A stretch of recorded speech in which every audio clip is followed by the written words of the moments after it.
Seldar. Salle de prière des amplis, tous occupés à construire des empires. Une citation très parlante ce soir pour entamer notre émission consacrée au déclin du spirituel et du religieux dans nos sociétés modernes.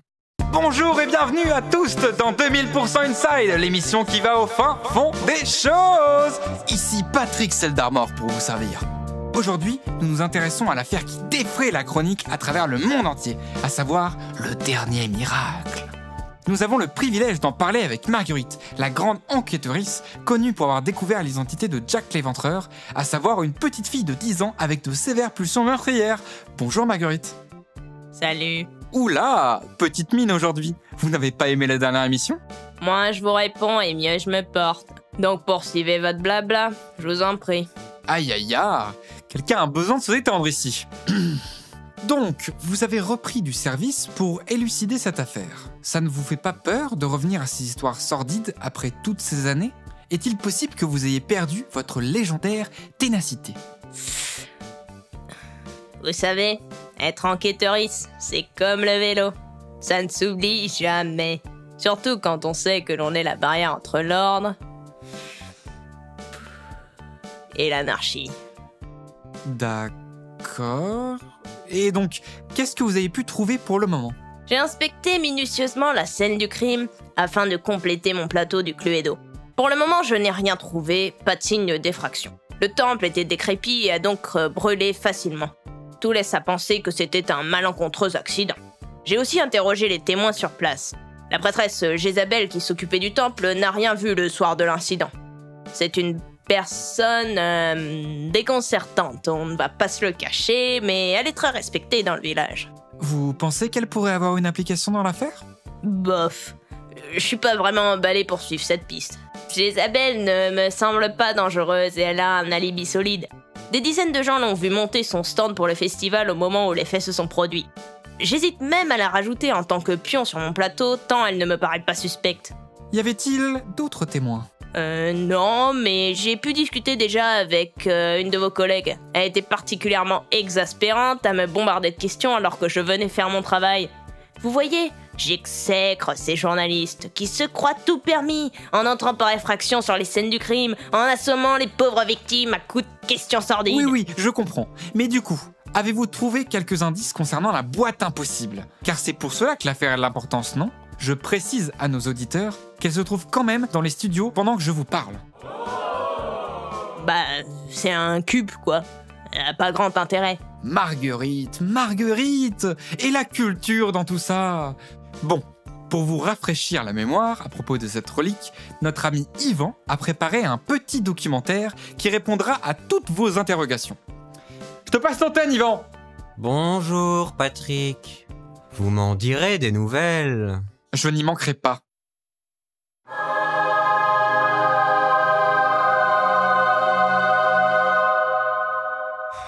De la taille d'un petit coffret, la boîte impossible ne cesse pourtant pas de fasciner les humains. 47 cm sur 28 sur 12 ou 5264 cm3 de mystère. Waouh, ça fait beaucoup de mystère. Faite de bois gravé minutieusement, avec des motifs dont la signification reste obscure, elle demeure impossible à ouvrir. Certaines spécialistes ont même supposé que la boîte n'était qu'un bloc de bois gravé sans profondeur. On raconte qu'elle était là dans tous les grands moments de l'histoire. Elle aurait servi de chaise à Jésus lorsqu'il organisait ses prêches, aurait été utilisée par Bouddha pour expliquer le principe de la réincarnation, et aurait même servi de modèle à Pythagore afin de prouver son fameux théorème. C'est pas banal ça, dis donc. Elle fut également un objet de nombreux cultes à travers le monde, notamment pour les cubistes, qu'on a longtemps considéré à tort comme un mouvement artistique alors qu'il s'agissait en réalité d'une secte rendant hommage aux formes géométriques complexes de leur dieu par la peinture. Après de très nombreuses années de recherche sur ce cube, la communauté scientifique le délaissa, frustrée de n'avoir pas pu l'ouvrir. Pas de chance.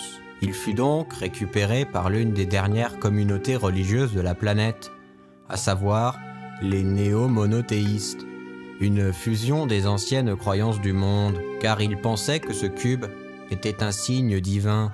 Ils décidèrent donc de fonder le village de 43, qui devint le dernier bastion de la spiritualité humaine. Si la boîte impossible a su traverser le temps et l'histoire, personne n'a jamais découvert ses secrets. Et qui sait, peut-être ont-ils guidé l'humanité. Une intervention d'Yvan écrite par Yvan, présentée par Yvan. Yvan tient à remercier Yvan pour sa participation active durant la prise de son. Alors, Marguerite, qu'est-ce que vous en dites? Ah, c'est surprenant pour tout vous dire. Je connaissais pas l'histoire mirobolante de ce cube. Je reste bouche bée à l'idée qu'elle ait pu traverser autant d'époques en restant intacte. Non mais Marguerite, là, je vous parle du reportage d'Yvan en soi, parce que waouh, bah c'était bien dégueulasse. T'articules pas, t'es poli avec les invités, enfin, tout est à refaire quoi. Vous trouvez? Ah, j'avais l'impression que c'était pas mal, moi. Attends, mais c'est qui le patron dans l'histoire?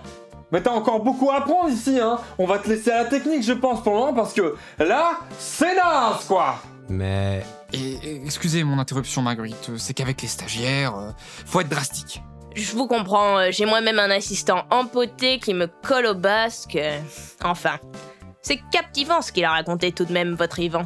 C'est vrai que les concepts de croyances et autres religions apparaissent comme des mythes désormais. Je veux dire, qui connaît un fidèle de nos jours? Ah, j'entends qu'on souhaite répondre à votre question dans le public. Allez-y, madossieux, une personne à la fois. J'ai un cousin qui croit encore qu'il y a de la vie sur Mars, alors que ça fait déjà 20 ans qu'on l'a colonisé, cette planète. Moi, ma cousine est une adepte du tantrisme. Je crois que vous déviez du sujet là, madossieux. On cherche des croyants, des gens fidèles à une foi particulière. Moi, mon mari est infidèle. Ah, moi aussi, ma femme est infidèle. Tiens, c'est marrant ça. Oui, bon, rendez le micro. Yasmine, tu rends le micro. Bobby, ne mords pas le fil. Bon, je vois que vous êtes assez occupé pour le moment, je crois qu'on va s'arrêter là. Si vous n'avez pas d'autres questions sur l'enquête, je vais rentrer. Il faut que je me lève tôt demain pour le festival. Ah, le fameux festival Interspecies. Vous y allez pour goûter les succulents gâteaux d'herbe et boire le délicieux sojaqué de la maison Castiglione que vous aimez tant. Non, j'y vais pour enquêter, interroger des témoins. Je suis payé pour ça au cas où vous l'auriez oublié. Sur ce, bonsoir, madossieux. Mais qu'est-ce qu'elle fout? On est en direct, merci de nous avoir écoutés ce soir. Chers auditeurs, c'était 2000% Inside, présenté par Patrick Seldarmor. Et merci, ça t'arrache la gueule, connasse! Patrick Seldarmor.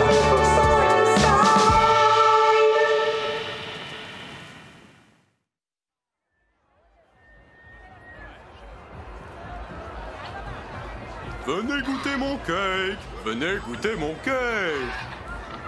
C'est ici le maquillage pour les oiseaux? Marguerite! Ah, Hubert. Comment je peux vous rejoindre? Faites le tour du stand! Comment? Faites le tour du stand! Vous voilà enfin. Ouf. J'ai cru qu'on n'y arriverait jamais, hein. Bon, passons aux choses sérieuses. Où se trouve la maison de la mer? C'est la prochaine personne à interroger. C'est la petite cabane en bois là-bas. D'habitude on la voit bien. Elle est pas si loin, il faut juste traverser la foule. Oh non! Me dites pas qu'on va devoir traverser tout le festival. Ne vous inquiétez pas, je vous défriche le chemin. Suivez-moi. Nous allons nous glisser entre les gens et les animaux pour avancer. Un véritable enquêteuriste ne renonce devant rien, n'est-ce pas? C'est parti. Oh, pardon, madossieux. Et faites attention! Venez tenter la merveilleuse pêche au canard pour humains et pêche aux humains pour canard. Gagnant la gagnante obtiendra ce joli panier en osier. Madossieux, regardez le panier idéal pour transporter votre pique-nique. Nom d'Arbot, c'est Marguerite Localonec, l'enquêteuriste de la télévision. Vous voulez tenter de la canne? Non merci. Hubert, on est bientôt arrivé? Oui, regardez, c'est juste derrière cette tente. Super. Attendez-moi Marguerite! Sojaké, sojaké, buvez le sojaké. Oh, Oh, mais c'est le petit Hubert de Castiglonnet. Qu'est-ce qu'il vient donc, celui-là? Navré, mais je n'ai pas le temps, Madossieux. Pas le temps, pas le temps. Vous avez des animaux dans votre famille? Parce que moi, j'ai des friandises pour herbivores délicieuses. J'en ai même pour les carnivores, d'ailleurs. Pour les carnivores? Oui, enfin, c'est une façon de parler. Ça fait bien longtemps que les bêtes ne se mangent plus entre elles. Mais regardez ceci. Un gâteau de soja en forme de souris pour donner à votre chat. Madossieux Valentine en a pris et elle n'a pas été déçue. Hein, Madossieux Valentine? Oui, vos gâteaux sont d'enfer. La charlotte au soja a conquis mon cœur. Ça fait 2 fois que j'en reprends. Tiens, le grand dadais, là. Goûte un morceau.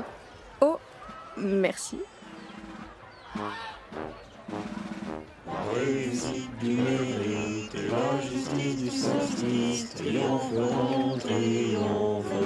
Vous entendez? Qu'est-ce que c'est? Aucune idée. Probablement un happening. C'est vraiment bizarre. Hubert, vous venez? Pardonnez-moi, Madossieux Valentine, le devoir m'appelle. Je dois vous laisser. À bientôt, peut-être? Au plaisir.